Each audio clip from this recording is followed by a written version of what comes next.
নমস্কার বন্ধুরা, আজকে মহালয়া তিথিতে সবাইকে জানাই শুভেচ্ছা। আজ বানাবো চিংড়ি মশলা। তার জন্য লাগছে আমার চিংড়ি মাছ, নুন হলুদ দিয়ে মেখে রাখলাম, লাগছে পেঁয়াজ টমেটো। মশলাটা একটু বেশি লাগবে। কড়াইতে তেল দিয়ে দিলাম চিংড়ি মাছগুলো খুব ভাজবো না, হালকা ভেজে রেখে দেবো।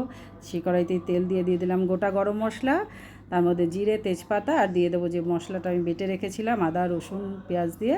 মশলাটা দিয়ে দিলাম, দিয়ে ভালো করে কষবো। নুন হলুদ শুকনো লঙ্কা আর কাঁচা লঙ্কা দিয়ে ভালো করে কষবো। দিলাম টমেটো পিউরিটা, দিয়ে আবার ভালো করে কষবো। জিরেটা দিতে ভুলে গেছিলাম, জিরেটা দিয়ে আবার একটু কষবো। মাছটা দিয়ে ভালো করে কষে আমি দিয়ে দেবো গরম জল যাতে মাছটা ডুবে যায়।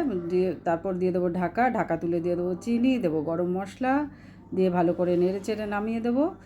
দারুণ স্বাদের চিংড়ি মশলা রেডি হয়ে গেল। একবার বানিয়ে খেয়ে দেখবেন, খুব সুন্দর খেতে, দারুণ। ধন্যবাদ বন্ধুরা, ভালো থাকবেন, টাটা।